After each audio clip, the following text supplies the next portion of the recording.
Call is now Om being recorded. This call is now taking.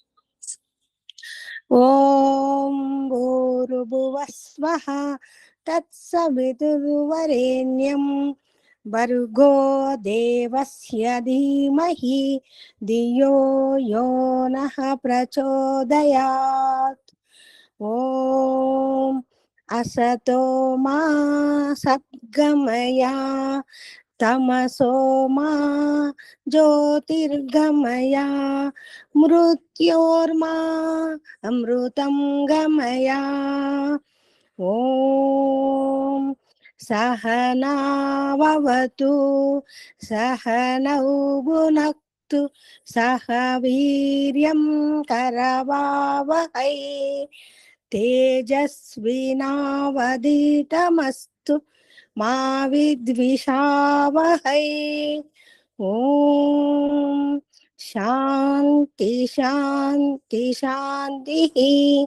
నమస్తే అమ్మ, అందరికీ నమస్తే. అందరికీ నమస్తే. మనం వేదాంత దర్శనంలో ద్వితీయ అధ్యాయాన్ని ప్రారంభించుకున్నాము. ఈరోజు 2వ సూత్రాన్ని వినే ప్రయత్నం చేద్దాం. ఇతరేషాం చానూపలబ్ధేహే అంటే జగత్తునకు బ్రహ్మ నిమిత్త కారకుడని, ప్రకృతియే జగత్తునకు ఉపాదాన కారణమని, ఇతరులంటే ఎవరు అంటే గౌతమ మహర్షి, కనాద మహర్షి. గౌతముడు న్యాయ దర్శనాన్ని రాశాడు, కనాదముని వైశేషిక దర్శనమును ఉపదేశించాడు. కాబట్టి వీళ్ళందరూ కూడా ఈ జగత్తునకు కర్త పరమాత్ముడు, ప్రకృతి ఉపాదాన కారణముగా ఉంది, పరమాత్ముడు నిమిత్త కారకుడుగా ఉన్నారు. అంటే ఈ మూల ప్రకృతి ఏదైతే ఉందో ఆ మూల ప్రకృతిని మనము అంత దూరం యాత్ర చెయ్యడం లేదు.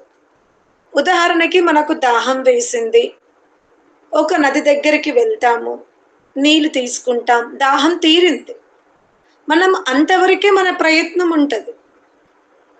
కానీ ఇంకొక వ్యక్తి వస్తాడు, ఆ నీరు మన శరీరానికి లాభం ఇస్తుందా, హాని ఇస్తుందా, దీంట్లో మన శరీరంలో ఉన్నటువంటి ఏవైతే అస్తులు ఉన్నాయో వీటికి ఏమైనా ఎఫెక్ట్ కొడుతుందా, కిడ్నీస్ ఏమన్నా వీటి వల్ల దెబ్బతింటాయా, ఇదంతా కూడా ఒక వైజ్ఞానికుడు పరీక్షిస్తాడు. ఆయన అంతవరకే ఆ నీటి అంశం తీసుకొని దీంట్లో ఎంత మంచి ఉంది, ఎంత ఉప్పుతనం ఉంది, ఇది ఎంతవరకు మనకు లాభం చేస్తుంది అనేది అతను తెలుసుకుంటాడు. ఇంకొక వ్యక్తి వస్తాడు, భగవంతుని యొక్క అనుగ్రహము ఎన్ని కణాలతో ఎంత ప్రయత్నం చేస్తే ఈ విధమైనటువంటి నీటి వ్యవస్థ ఉంది అంటే, అదే నీరుని ఒకరు దాహం వరకే తీర్చుకున్నారు, అదే నీరుని ఇంకొంతమంది పాడి పంటకు ఉపయోగించుకుంటారు, ఇంకొక వ్యక్తి దాని మీద పరిశోధన చేస్తాడు, ఇంకో వ్యక్తి నిర్మాణం చేసిన వ్యక్తి వైపు వెళ్తారు.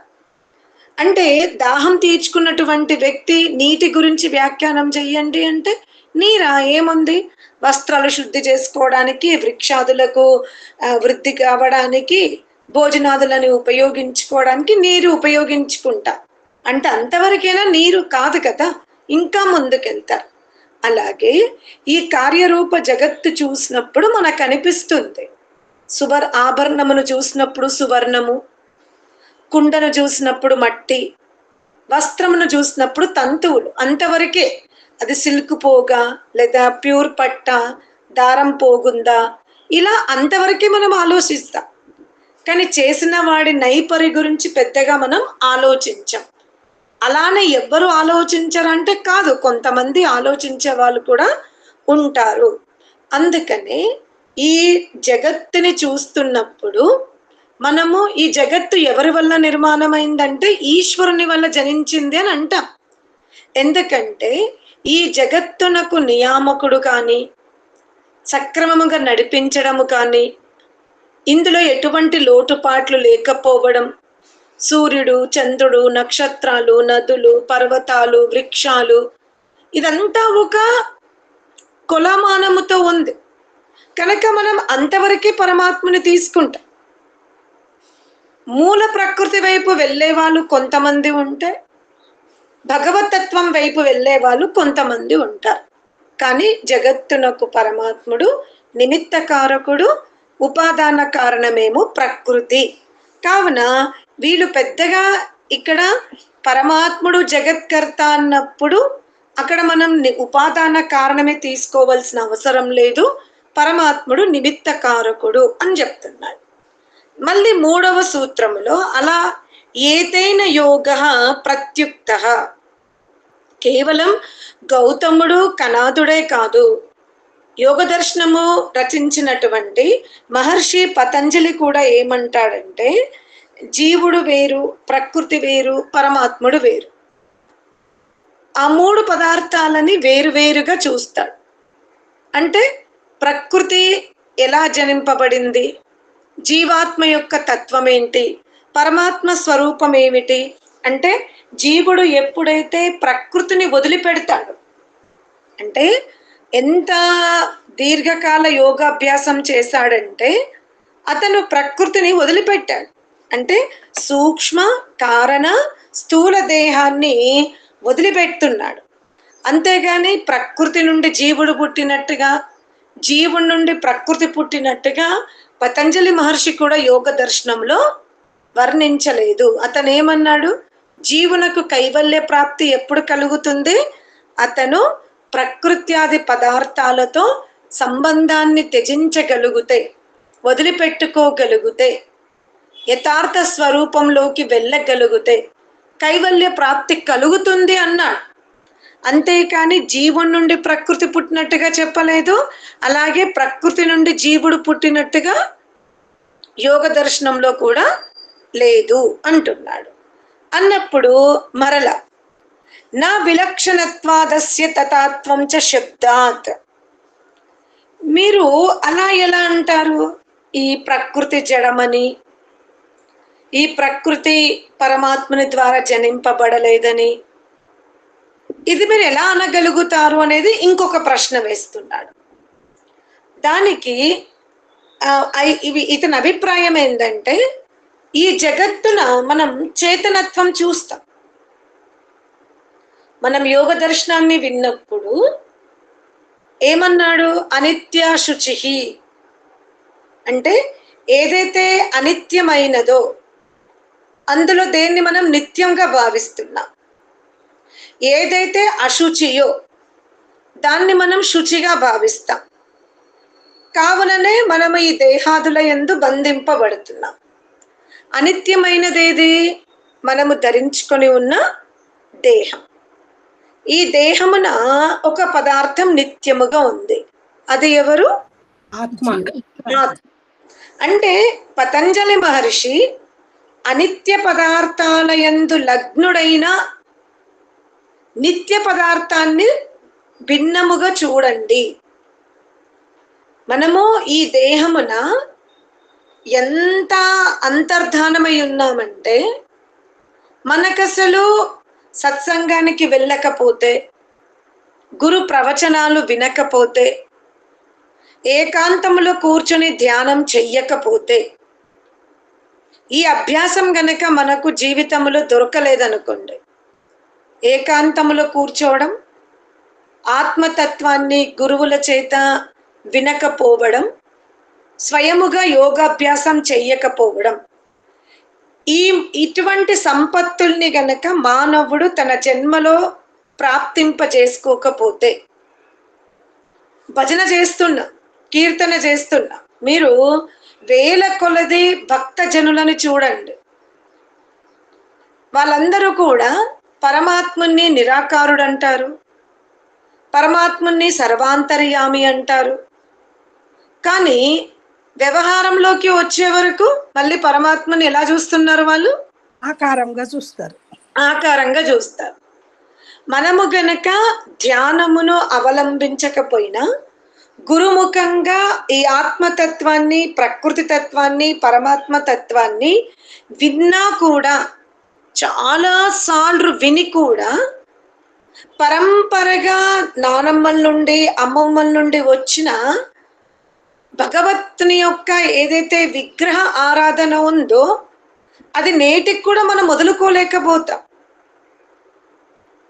అది వదులుకోవాలి అంటే అంతర్గత శక్తి చాలా జాగరూకమై ఉండాలి. అంత ఈజీ కాదు.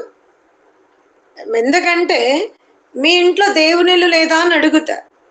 మీరు అప్పుడప్పుడు కొంతమంది చీపిరిని దేవునింటి వైపు పెట్టద్దు అంటారు. అంటే మనం ఊడుస్తూ సడన్గా ఏదైనా ఫోన్ వచ్చింది, ఏమన్నా డోర్ కొట్టిండ్రంటే చీపిరిలా పడేస్తాం కదా. మీ ఇంట్లో అరిష్టము రాకూడదు, దరిద్రము రాకూడదు అంటే మీరు చీపిరిని దేవుడి వైపు పెట్టకండి, గోడ వైపు పెట్టకండి అంటే నాకు చాలాసార్లు అనిపిస్తుంది, దేవుడు అనే తత్వము గృహమున ఒక భాగమున ఉన్నాడా? దేవునింటి వైపు ఆ చీపురి ముఖం ఉండొద్దు, అటువైపు మనం చెత్త చాట కూడా పెట్టద్దు, దేవునింటి వైపు ఎప్పుడు వీపు చెయ్యకూడదు. ఇలాంటివి విన్నప్పుడు నాకు చాలాసార్లు ఈ ప్రశ్న వస్తుంది, భగవంతుడు ఎటువైపు ఉన్నాడు?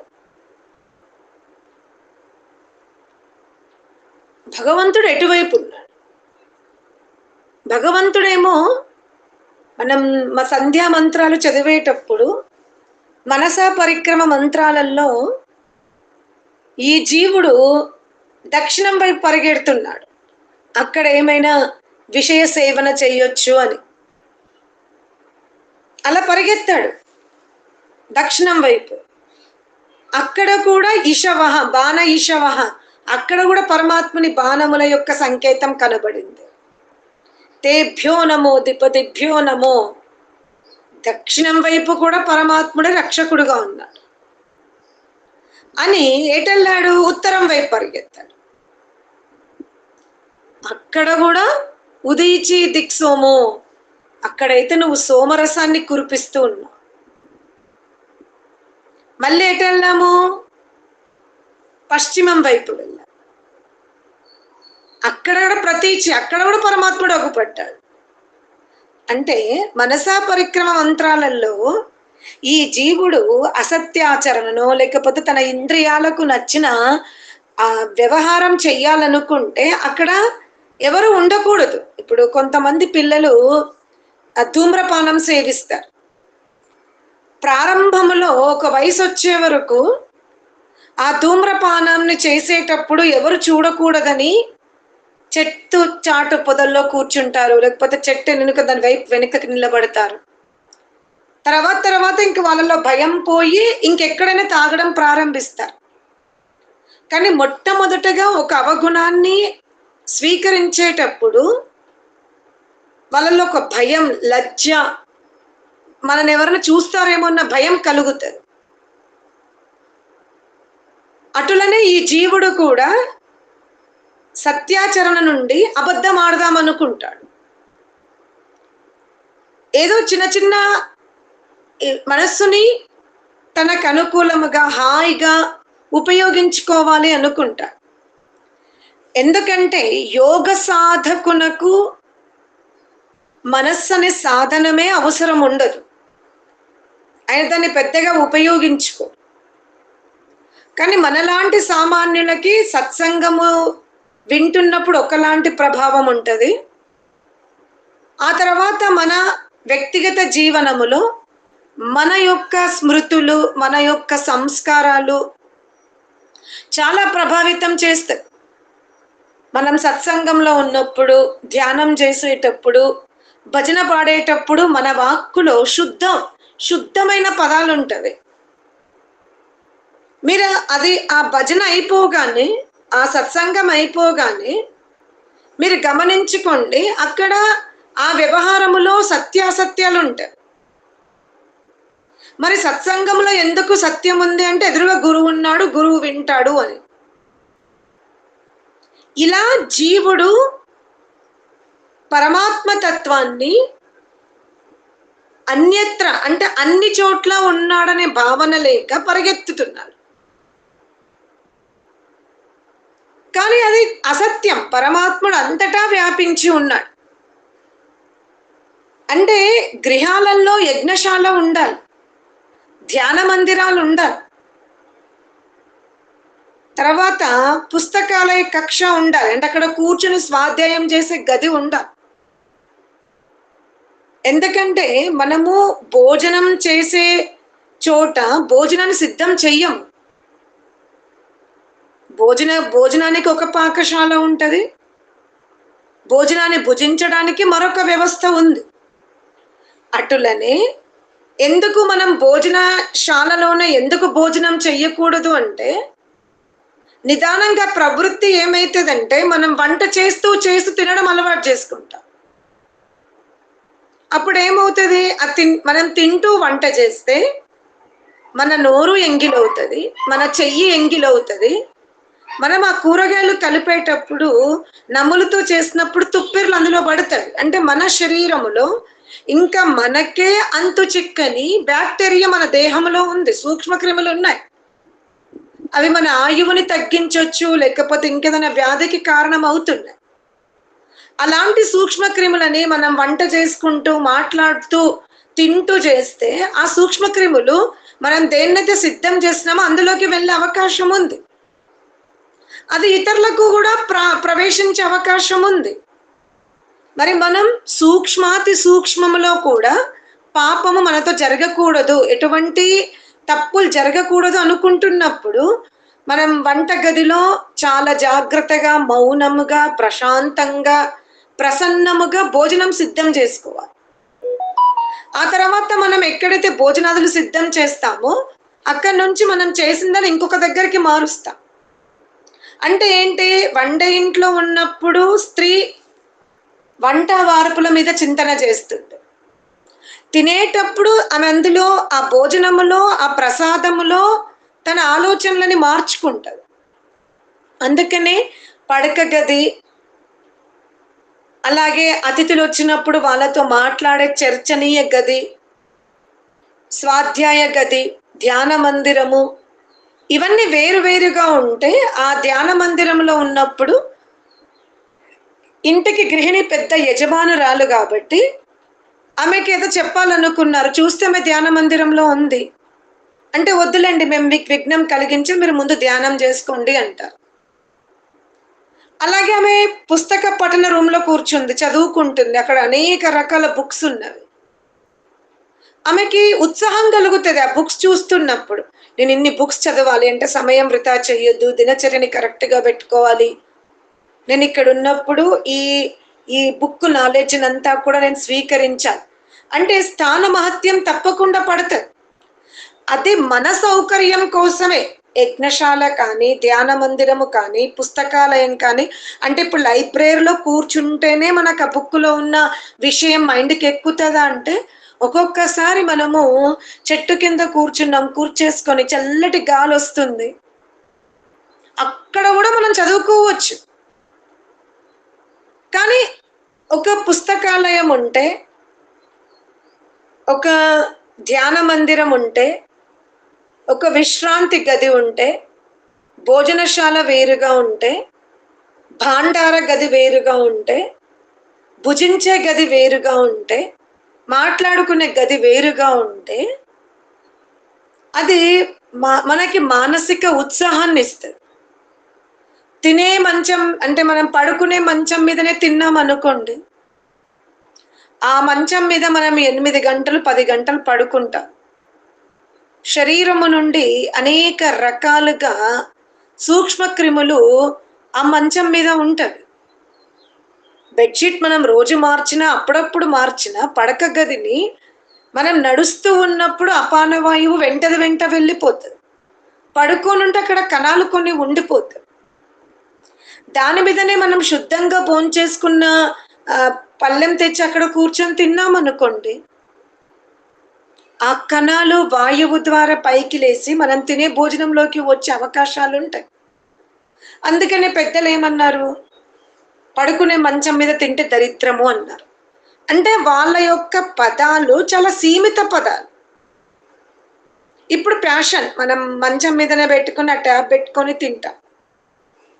అంటే ప్యాషన్ పేరు మీద మనం మన అనారోగ్యాన్ని వృద్ధి చేసుకుంటున్నాం, ఆరోగ్యాన్ని అమ్మేస్తున్నాం. అంటే పరమాత్మ తత్వాన్ని చీపురు అటు పెట్టొద్దు, అటువైపు వీపు చెయ్యొద్దు అంటే పరమాత్ముడు సర్వవ్యాపకుడు. అతను ఒక దిశకే లేడు, అంతటా ఉన్నాడు. ఈ పూజ గది కానీ, ధ్యాన మందిరము కానీ, పాకశాల కానీ నీ యొక్క దినచర్యను తెలపడానికి, నువ్వు ప్రస్తుతం ఎక్కడున్నావు అనేది ఒక సువ్యవస్థ తెలియడానికి నీకున్నది ఇదంతా. దీనికి పరమాత్మనితో సంబంధం లేదు. అందుకనే నేను ఇవాళ సూత్రంను చదివేటప్పుడు కూడా నాకు ఇదే అనిపించింది. ఇన్ని అధ్యాయాలలో ఈ బ్రహ్మ పరమ ప్రకృతి, ఈ ప్రకృతి నుంచి, మూల ప్రకృతి నుంచే ఈ ప్రకృతి పుట్టింది, బ్రహ్మ నుంచి పుట్టలేదు, ఎందుకు ఇంత వల్ల వేస్తున్నాడు? ద్వితీయ అధ్యాయం కూడా ప్రారంభమైంది, మళ్ళీ ఇందులో కూడా సృష్టి ఉత్పత్తి ఉంది ఏంటని నేను ఒక నిమిషం ఆలోచిస్తే, అసలు మనలాంటి సామాన్యులకి ఈ బుద్ధిలో పరమాత్మ తత్వము, ప్రకృతి తత్వము, జీవతత్వము ఈ బుద్ధిలో యథార్థ స్వరూపముతో కూర్చోవడం అనేది అంత ఈజీ కాదు, అంత సరళం కాదు.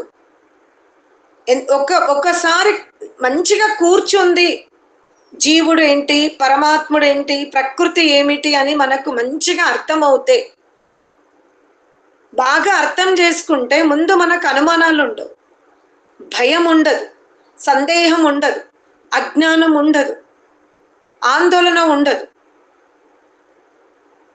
కానీ ఆ సిద్ధాంతాన్ని చాలా జాగ్రత్తగా బుద్ధిలో కూర్చోబెట్టుకోగలిగా. ఆ బుద్ధి కేవలం పరమాత్మ తత్వం కోసమే మనం ఉపయోగించాం. ఆ బుద్ధిని వివిధ వస్తు సేకరణ కోసం కూడా ఉపయోగిస్తాం.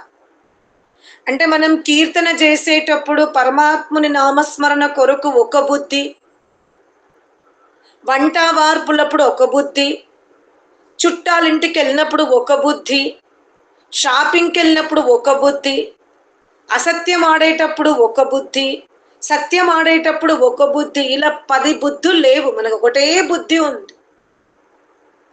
ఆ బుద్ధిలోనే జన్మ జన్మాంతర వాసనలు, సంకల్పాలు, కోరికలు, ప్రయత్నం అన్ని అక్కడ ఉన్నవి. కనుక ఆ బుద్ధిలో వర్తమాన ఆయువుకి ఎంత బుద్ధిని ఉపయోగించుకున్నామో అంతకంటే కోటాన కోట్ల రెట్టింపులు ఆ బుద్ధిని మనం పూర్వ జన్మలో ఉపయోగించుకొని వచ్చాం. ఎలా మనం జనరల్ బాడీలోకి, ట్రైన్లో జనరల్ బాడీ బోగిలోకి ఎక్కితే ఎలా ఉంటుంది, ఆ కొద్ది సందులో ఒక కాలు పెడతాం. ఎందుకంటే బోగి సామర్థ్యము 72 మంది, ఎక్కిన వాళ్ళము 253. కేవలం మనుషులు ఎక్కినరా, ఆ మనుషులతో పాటు వాళ్ళ సామాన్లు, బ్యాగులు, వీలే ఉంటారా, మళ్ళీ అమ్మేవాడు ఉంటాడు, వాటర్ అంటాడు, పల్లీలు అమ్మేవాడు, బజ్జీలు అమ్మేవాడు, పువ్వులు అమ్మేవాడు, కాయగూరల, ఇలా అందరూ ఎక్కుతారు. స్థలం తక్కువ ఉంది, ఎక్కిన వాళ్ళు ఎక్కున్నారు. అయినా మనం గమ్యం చేరుకోవాలి అంటే ఏం చేస్తున్నాం? 2 కాలు పెట్టగలిగే స్థలం ఉంటే చాలా ఎక్కేస్తున్నాం. ఎందుకంటే అమ్మా కూర్చోడానికి సమయం, ప్లేస్ లేకపోయినా సరే, నిలబడడానికి దొరికింది, ఒత్తిడైనా సరే నేను లక్ష్యం చేరుకుంటా. ఎందుకంటే ఈ ట్రైన్ మిస్ అయితే నేను మళ్ళీ పోలేను. మళ్ళీ ఏం చేస్తాము, ముందు ఆ భోగిలోకి దూరే ప్రయత్నం చేసి 2 కాళ్ళు స్థిరమైనాక నెమ్మదిగా మీరు గమనించుకుంటే ఈ చేతిని ఇటున్న వాళ్ళని, ఈ చేత ఇటున్న వాళ్ళని కాస్త జరిపి మనము మన వ్యవస్థని చక్కగా చేసుకుంటాం. ఎవరైనా లేసిపోతున్నారా, దొరుకుతుందేమో అని కూడా ఆలోచిస్తాం. అంటే లక్ష్యం వైపు ఉన్నాము, మళ్ళీ మన కావలసినవన్నీ కూడా మనం అక్కడ వృద్ధి చేసుకుంటున్నాం.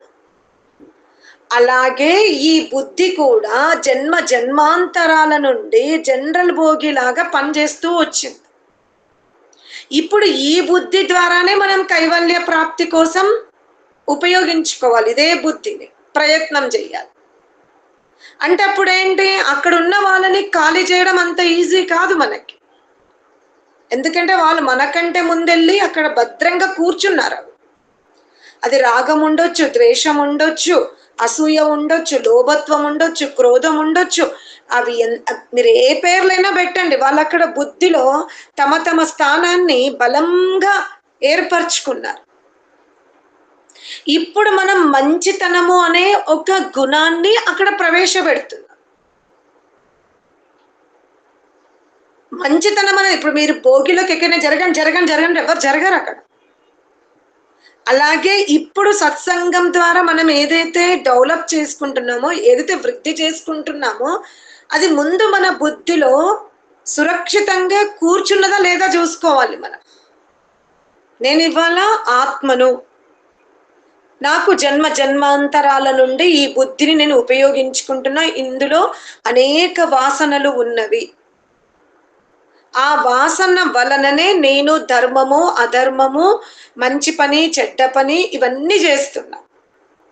కానీ మానవ జన్మకు వచ్చిన తర్వాత అనుభవజ్ఞుడైన గురువు నాకేం చెప్పాడు, నువ్విప్పుడు నీ బుద్ధి సామర్థ్యాన్ని ఎంత ఎక్కువ కరెక్ట్ వేలో ఉపయోగించుకుంటే నీకు ఇంకా భవిష్యత్తులో నువ్వు ఇంకా గొప్పగా జీవించే అవకాశం ఉంది అని చెప్పినప్పుడు మనం ఆ ప్రయత్నంలో ఉన్నాం. ఇంకా అంటే ముందు ఈ బుద్ధిలో మంచితనాన్ని ప్రవేశింపజేస్తున్నాం. అక్కడ మంచి లేదు, అది ప్రవేశించి అది బలమైందనుకో, అది నెమ్మదిగా పక్కనున్న వాళ్ళని తోచేస్తుంది,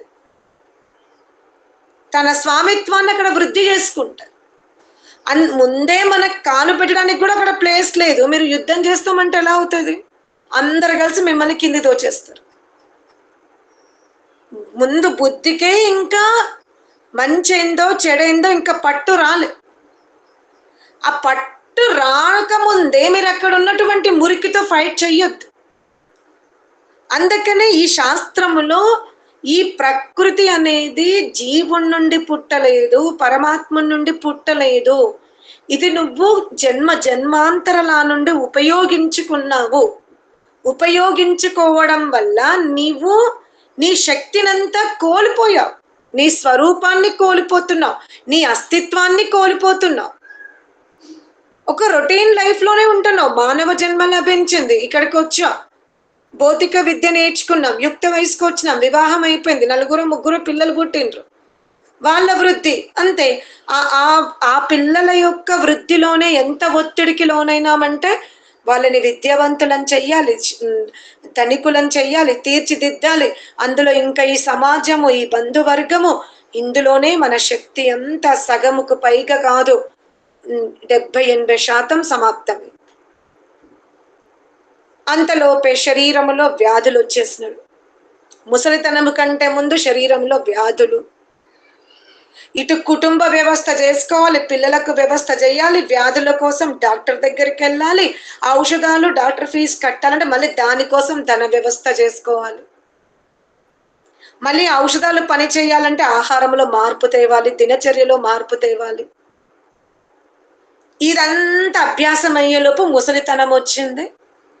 ఔషధ సేవనం చాలా రోజుల నుండి చేస్తున్నందుకు శరీరములో నిరోధక శక్తి తగ్గింది, శరీరం అంతా కూడా ఎక్కడిదక్కడ పుచ్చిపోయింది. అంతే, ఈ దేహం సమాప్తమైంది. కేవలం కొంచెం బలం ఉన్నప్పుడు నగలేసుకున్నాం, మంచి చీర కట్టాం, మంచి ఇంట్లో ఉన్నాం, ఇదే నా జీవితం అంటే. ఈ ఆభరణాలు, వస్తువులు, బంధువర్గము, సంతానము, వీళ్ళంతా మనకు ఒక భాగం అవ్వాలి, కానీ వీళ్ళే జీవితం కాకూడదు. ఇవాళ మనకి మన పరిచయమే తెలియట్లేదు. ఈ దేహంలో మనం 60 ఏళ్ళు 70 ఏళ్ళ నుంచి ఉంటున్నాము. నిజంగా మనమేవరో మనకే తెలియకుండా ఈ లైఫ్ ని మనం ఉపయోగించుకున్నాం. అంత సమయం ఉంటుందా అంటే ఉండదు. 5-10 ఏళ్ళలో మృత్యు వస్తుంది, వెళ్ళిపోతాం అంతే. అందుకని పతంజలి మహర్షి కానీ, గౌతముడు కానీ, కపిలుడు కానీ, వ్యాస మహర్షి కానీ, బ్రహ్మజైమి ఋషులందరూ కూడా అరే నువ్వు గృహస్థములో ప్రవేశించొద్దు, పెళ్లి పిటాకులు వద్దని అది ఏ శాస్త్రము చెప్పదు. అక్కడికి ఇక్కడికి ఉన్న వ్యత్యాసం ఏంటి? నువ్వు గృహస్థంలో ప్రవేశిస్తే నీ శక్తి విభాగాలుగా చెయ్యబడుతుంది. నువ్వు అక్కడ అందరి కోసం జీవించాల్సి వస్తుంది. అదే నువ్వు బ్రహ్మచర్యం నుండి సన్యాసిగా ఉన్నావనుకో, లోక కళ్యాణము, ఆ తర్వాత నీ ఆత్మోన్నతి ఉంటది. అంటే ఈ రెండు వ్యత్యాసాలు చెప్పారు. అంతేకాని మోక్షానికి బ్రహ్మచారిగా ఉంటేనే మోక్షం కాదు. నువ్వు గృహస్థములో ప్రవేశించిన అక్కడ నీవు నీ ఆత్మని పవిత్రంగా పెట్టుకుంటే, ఎందుకంటే ఈ ఆత్మలో ఏదైతే మాయ ఆవరించి ఉందో అది నిజంగా ఆ మాయ ఆత్మ నుండి పుట్టలే.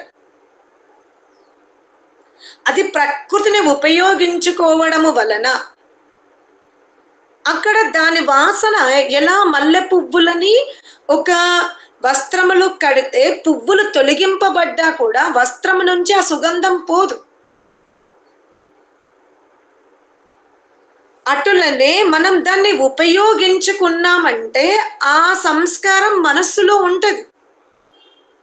ఆ సంస్కారమే ఇప్పుడు నీకు పాకురుగా నీ ఆత్మ చుట్టూ ఉంది.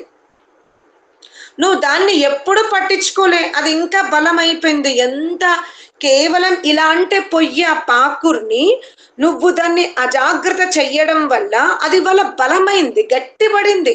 గడ్డపారుతో గుద్దిన పోనంటుంది. కానీ అలా గడ్డపారతో తవ్విన, రంపం పట్టుకొని కోసిన పోనంత మాత్రాన అది ఆత్మ నుండి పుట్టలేదు. అది తర్వాతనే కనెక్ట్ అయింది. ఆత్మ అందులో ఇరికి ఉంది. నీవు దాన్ని ప్రారంభంలోనే తుంచి వేసుంటే ఈజీగా అయ్యేది. నువ్వు దాన్ని పట్టించుకోలేదు. ఇప్పుడు నువ్వే ప్రయత్నం చెయ్యు. అది ఇంకెవరో గురువు చెప్తున్నాడు, అరే ఇంత పాకురుంది, అది ఇన్ని సంవత్సరాల నుండి ఇట్లా ఐస్ లాగా గడ్డగట్టిపోయింది గనక దాన్ని ఇప్పుడు నువ్వు రంపం పట్టుకుంటావో, గడ్డపార పట్టుకుంటావో, ఇన్ని గంటలు పట్టుకుంటావో, దానికి గురువు ఉపాయమే చెప్తున్నాడు. అరే ఇది చాలా ముద్రిపోయిందిరా, ఇది నార్మల్గా చాకుతో పొయ్యేది కాదు, గోర్లతో పొయ్యేది కాదు, నువ్వు ఇంత ప్రయత్నం చేస్తే అప్పుడు పోతుందని గురువు అంతవరకే చెప్పగలుగుతాడు.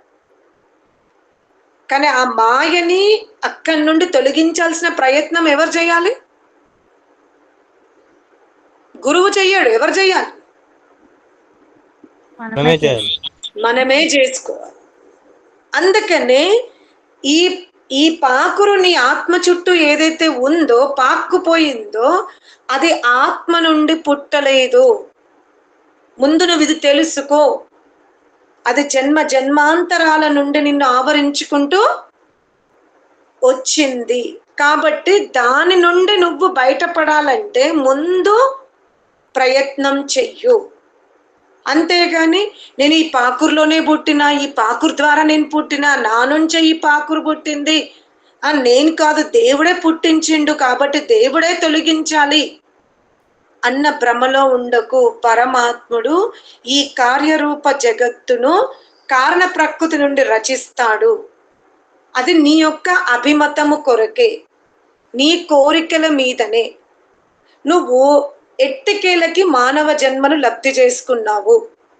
ఇప్పుడు ఈ మానవ జన్మలో మంచి జ్ఞానివై, తపస్వి అయి, నిదానంగా అయినా సరే భయపడకుండా, కృంగిపోకుండా, ఆందోళన పడకుండా, వరములిచ్చే దేవుడుంటేనే ఆరాధిస్తానన్న భావన లేకుండా నెమ్మదిగా ఈ ప్రకృతి అనే గోడని తొలగించుకునే ప్రయత్నం చెయ్యు అని చెప్పడానికే ఈ సూత్రాలని ఇంత లోతుగా ఋషి మనకు చెప్పే ప్రయత్నం చేస్తున్నాడు. అందుకనే ఎంత పాకురు అంటే జీవాత్మ చుట్టూ మాయ ఎంత దృఢముగా ఉన్నా, ఎంత బలముగా ఉన్నా, అది ఎన్ని యుగాల నుండి ఉన్నా, ఎంత గట్టిగా ఉన్నా,